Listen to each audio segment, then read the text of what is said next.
Hi everyone, hello and welcome. If you're looking to prepare for GCP's Associate Cloud Engineer Certification exam, then you are at the right place. I'm Parvez and a customer engineer for Google Cloud. This video will introduce you to various resources that will help you successfully prepare and ace the exam.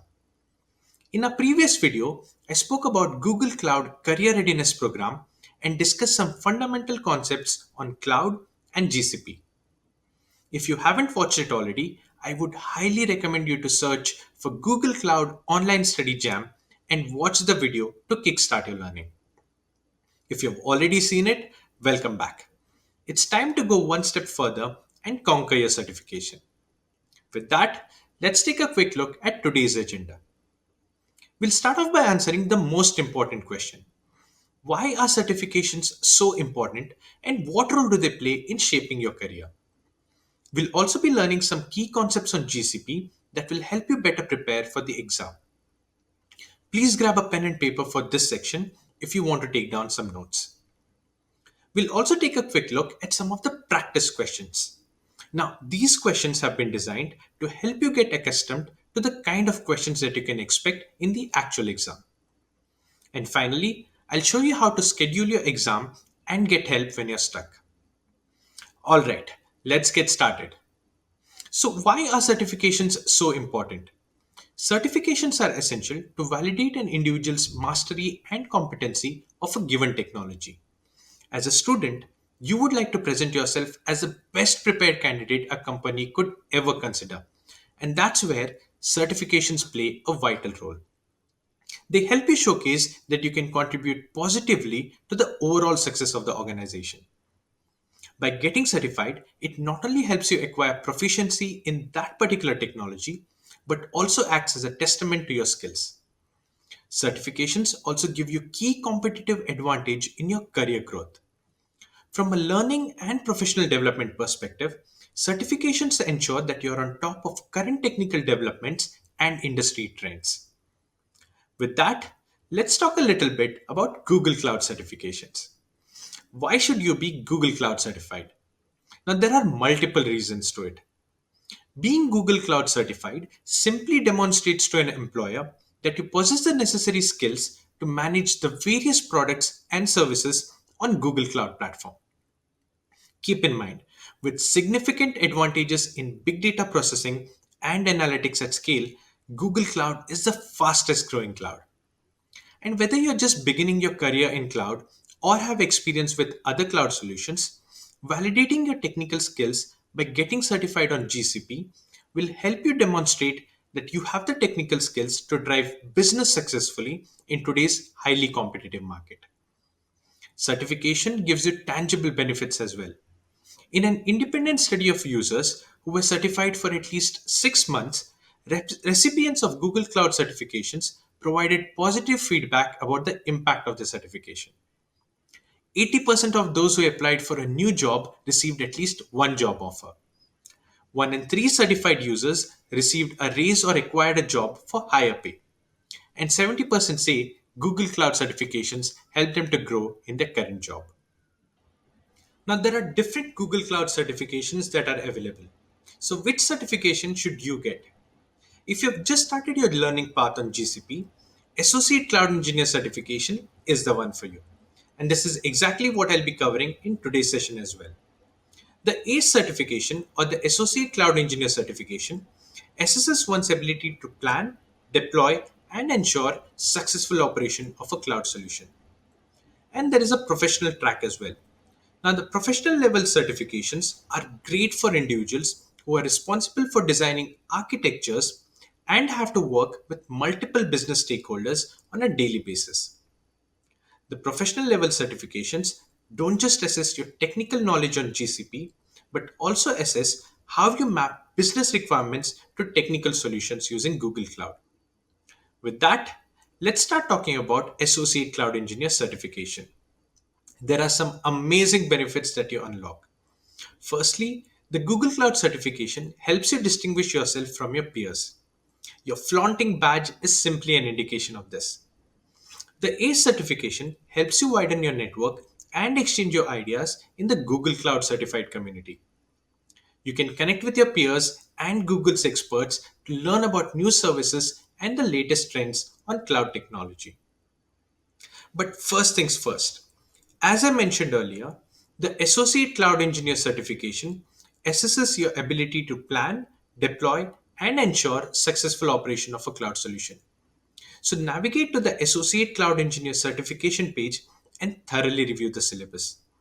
If you're new to GCP and haven't watched our previous video, I would strongly recommend you do that to get some basic hands-on understanding of GCP. Simply search for Google Cloud Online Study Jam. As a next step, you can prepare for all the topics that we'll be discussing today using learning resources on Coursera. Don't worry, I'll be sharing more details on this in the later part of the video. And final step, take the practice exam. There is no substitute to practice and get your hands on experience by actually implementing the concepts that you study on GCP. This will help you unblock any questions you might have and help you prepare well. Alright then, it's time to take your career to the next level by becoming Google Cloud certified. Grab a pen and paper if you need to, as I'll be discussing some key concepts that will help you ace your ACE exam. So, in our first section on how to set up a cloud solution, you need to focus on 6 points. First, resource hierarchy is all about understanding and designing the structure for projects within your organization on GCP. Under resource hierarchy, you should have knowledge of organization node, folders, projects, and resources within GCP. Always remember, organization node is your parent node on GCP. Below your organization node, you have folders. And organizations typically use folders to group projects under the organization node. For example, your organization might contain multiple departments like finance, engineering, and each with its own set of Google Cloud resources. Folders allow you to group these resources on a per department basis.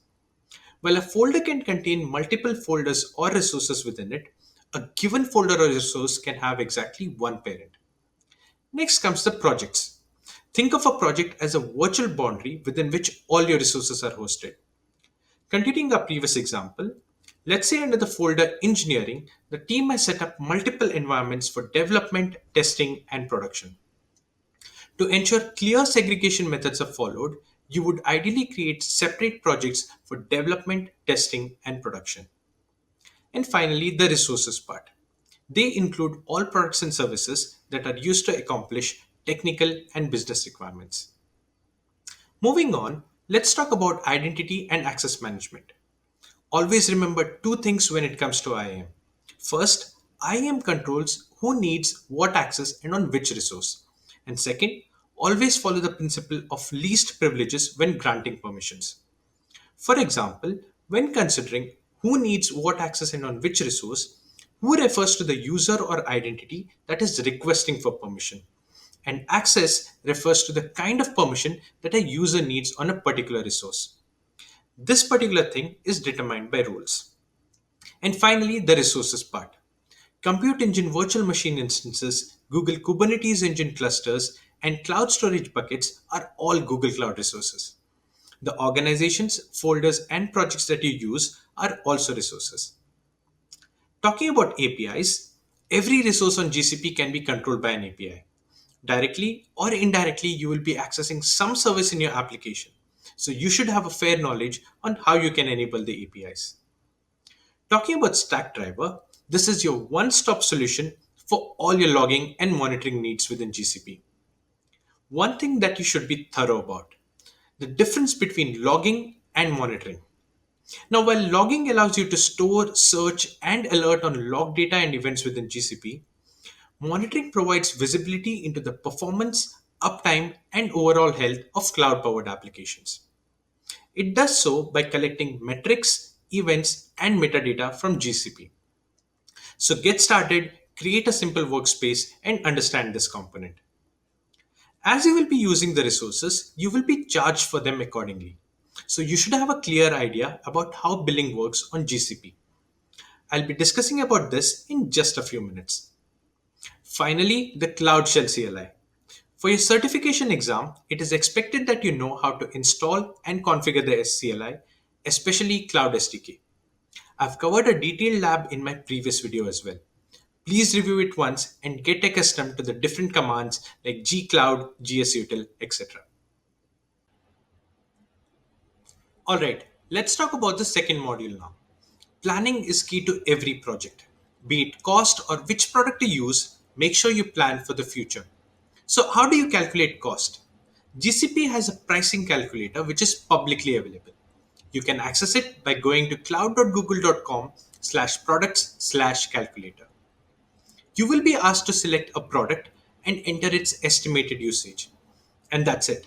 One click of a button, and you will have an estimated quote associated with the product. You can add multiple products to the quote and get an understanding of the overall cost of your project as well. Now comes the product selection strategy. Be it compute, storage, or networking, there are multiple products available. Selecting the right product for your solution is super important. Let's discuss this one by one. We'll get started with planning and configuring your compute resources for the project. GCP offers a wide range of options for all your computational needs.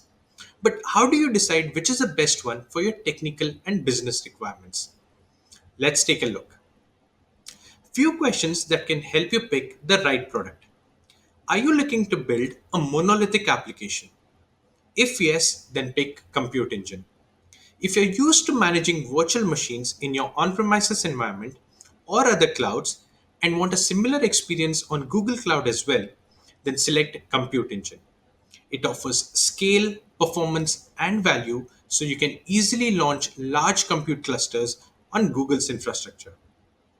Compute Engine also lets you build preemptible virtual machines or tailor custom machine types to your specific needs.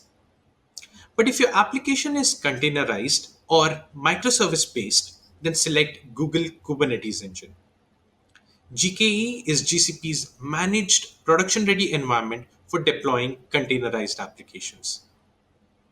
If you want to focus on your code and avoid the infrastructure pieces completely, use App Engine. And finally, if you want to write simple single purpose functions that are attached to events emitted from your cloud services, use Cloud Functions. Let me summarize. Want to manage infrastructure and have a dependency on monolithic application? Pick Compute Engine. Microservice based application? Select Kubernetes Engine. Want to have no dependency on infrastructure? Use App Engine. And finally, Cloud Functions to run your applications in a serverless environment and for building and connecting cloud services. Now, when it comes to data storage, there are multiple options again based on your requirements. For all the object data like images, videos, and other files, use Google Cloud Storage. It's cheap, completely managed, and has native connectivity with other GCP products.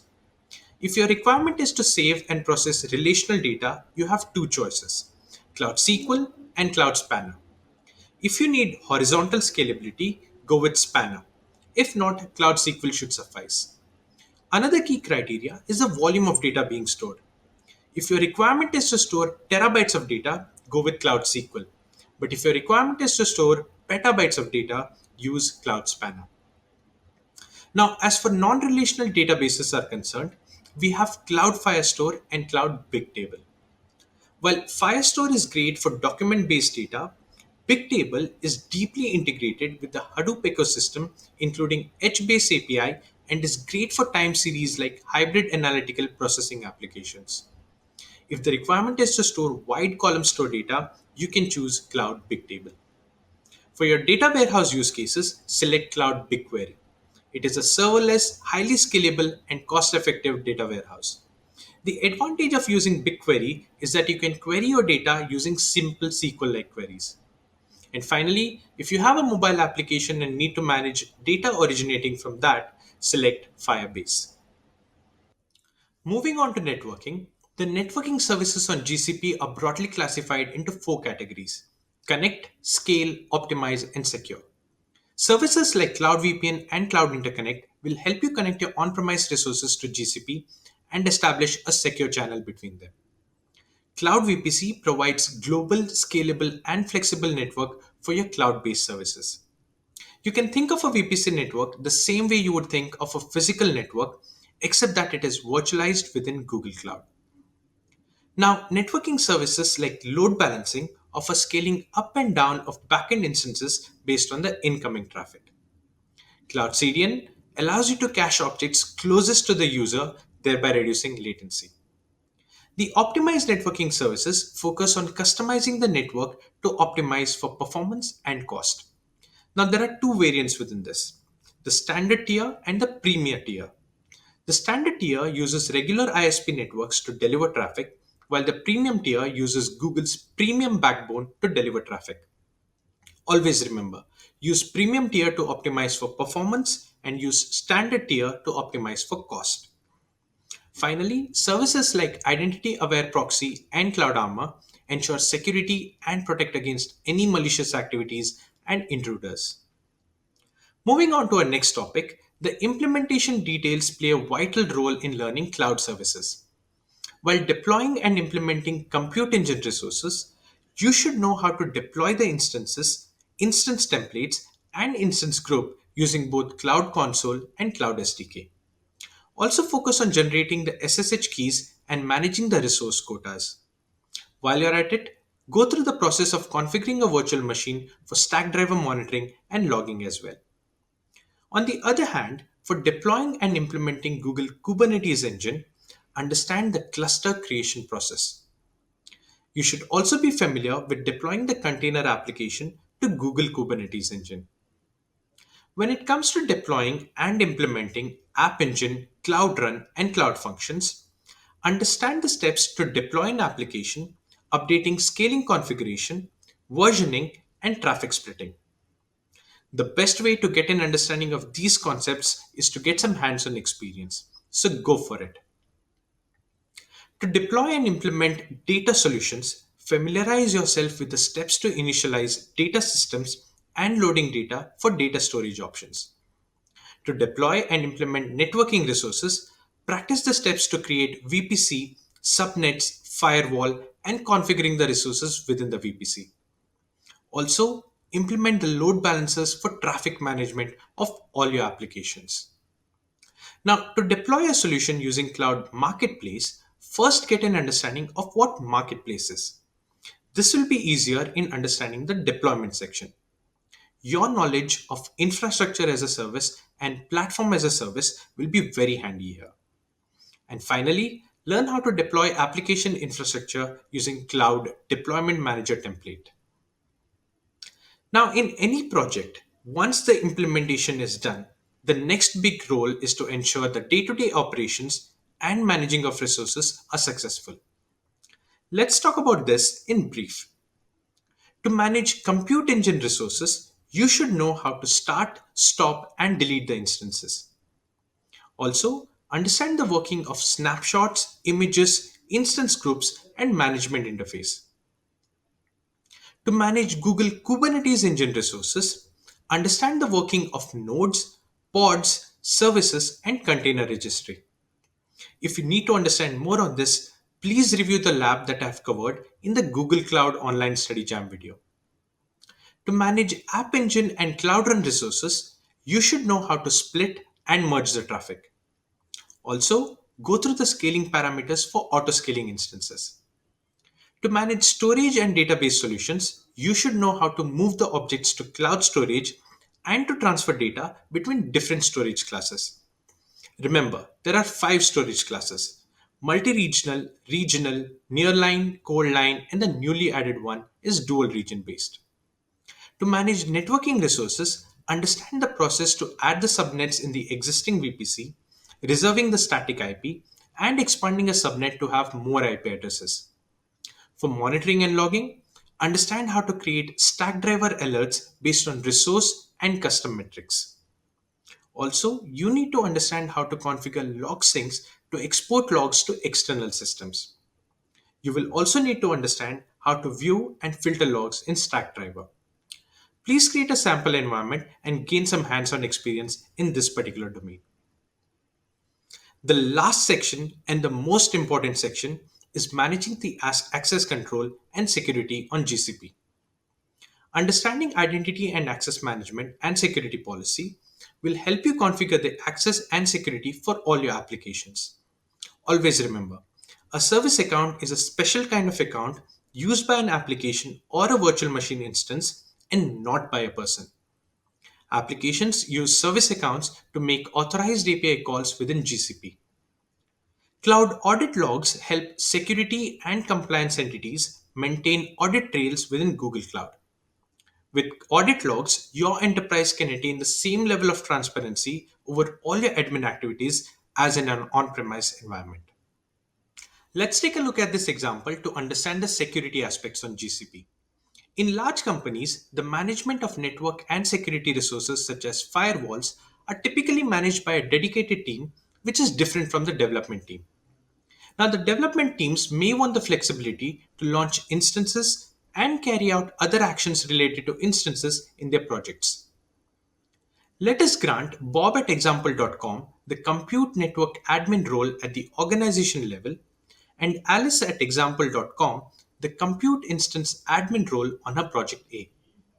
This will allow Alice to carry out any action on instances while preventing her from making any changes to the network resources associated with her project. Only Bob can make changes to the network resources both at the organization level and at the project level. Now you can prepare for all the topics that we have just discussed using Google Cloud curated learning resources on Coursera. We advise you that before you go for the exam, you complete the Architecting with Google Compute Engine specialization on Coursera. It will help you explore some advanced concepts on GCP and gain expertise in it. Once you're done with this specialization, the next step would be to complete the Preparing for Google Cloud Associate Cloud Engineer exam course on Coursera. This course has been specifically created to help you explore everything that you need to cover before your exam.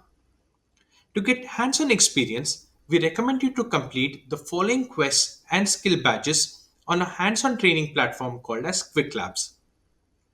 The labs in these quests and skill badges will help you take the skills that you learned through the Coursera courses and apply them directly on GCP. You can surely go ahead and attempt the exam after completing all these quests and skill badges. Now, for those of you who don't know what skill badges are the next big thing on your path to cracking the certification exam. Skill badges not only help you apply the concepts that you learned, but they also test your knowledge through a challenge lab at the end. The challenge lab is a test that makes sure you have what it takes to use your newly learned skills in a real world scenario. You can even add these skill badges to your resume and your social profiles like LinkedIn to showcase the skills that you just gained. Alright, it's time now to check your readiness for the exam. Our certifications team has specifically created a small practice exam that you can take right away and see whether you have the necessary skills to pass the exam. Let me show you how to take the practice exam and then we'll discuss a few questions from the practice exam. As a first step, navigate to cloud.google.com/certification/cloud-engineer page. Once you land on the Associate Cloud Engineer certification page, scroll down to step 3 and click on Take the practice exam. This will now take you to the page explaining the guidelines for the practice exam. Once you review the guidelines, click on Launch the exam. A new tab with the practice exam will open up. If you have a candidate ID, select Yes. And if you have selected Yes, you will be asked to enter the candidate ID on the next page. But if you don't have one, just select No and click Next. On this page, enter your details like your first name, last name, etc. and click Next. This will take you directly to the practice exam. After attempting all the questions in your practice exam, you can review your scores as well. A detailed explanation of all the questions with the answers will be shown too. Please make full use of the practice exam as it will definitely help you in the actual exam. Now that you're familiar with the practice exam, let's quickly review some of the questions from the practice exam. Alright, our first question is, you have a project using BigQuery and you want to list all BigQuery jobs for that project. You want to set this project as the default for the BQ command line tool. What should you do? Pause the video and take a few seconds to review the options. It's very tempting to select option B as that pretty much sounds right. But the correct answer is A. Use gcloud config set project command to set the default project. Alright, second question now. Your company processes high volumes of IoT data that are time stamped.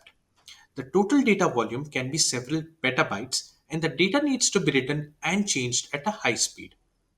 You want to use the most performant storage option for your data. Which solution should you choose? Now, pause the video and take a few seconds to review the options. Let's take a quick look at the question itself. It states that the volume of data is in petabytes, and that leaves us with just two options: BigQuery or Bigtable. Observe that we are talking about time-stamped IoT data, and for that reason, Bigtable is the right answer. Third question now. Your application has a large international audience and runs stateless virtual machines within a managed instance group across multiple locations. One feature of the application lets users upload files and share them with other users. Files must be available for 30 days, and after that, they are removed from the system completely. Which storage solution should you choose? Now, this is tricky, but let's take a closer look at the question itself. The application is catering to a global audience, and the data stored is in the form of files. Files are nothing but object data, and for that reason, multi regional bucket is the right option. Google Cloud Storage also comes with lifecycle management policy, and hence the requirement of moving data after 30 days will also work. Alright, last one now. You want to find out who in your organization has owner access to a project called My Project. What should you do? Now, this one seems easy but can be a little tricky. Option A and C are pretty similar but not the same. Remember, your job is to identify the owner of the project, and for that reason, you will choose option C. Please make use of the practice test as much as possible to get an understanding of what kind of questions you can expect in the actual certification exam. And once you have gone through all the resources and are confident to take the exam, it's time now to schedule the exam. Now, the scheduling process is pretty straightforward. Let's take a look. As a first step, navigate to cloud.google.com/certification/cloud-engineer page. Once you're on the Associate Cloud Engineer certification page, click on Register to initiate the registration process. Select the preferred language in which you would like to schedule your exam. This will take you directly to the Google Cloud WebAssessor account login page. If you don't have a WebAssessor account, create one first. And once you register, enter your credentials to log into the WebAssessor account. Once you're logged in, on the home page, click on Register for an exam. Since we are interested in taking up the Associate Cloud Engineer certification, go ahead and expand this section. Now, as you can see, you have two options here. You can either select the on-site proctored exam or the remote proctored exam. As an example, let me click on Buy Now under the on-site proctored exam section.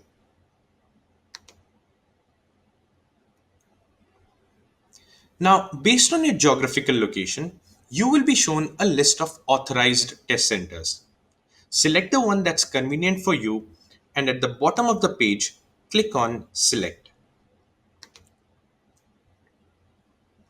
On this page, you will be asked to select a particular date and time on which you would like to schedule an exam.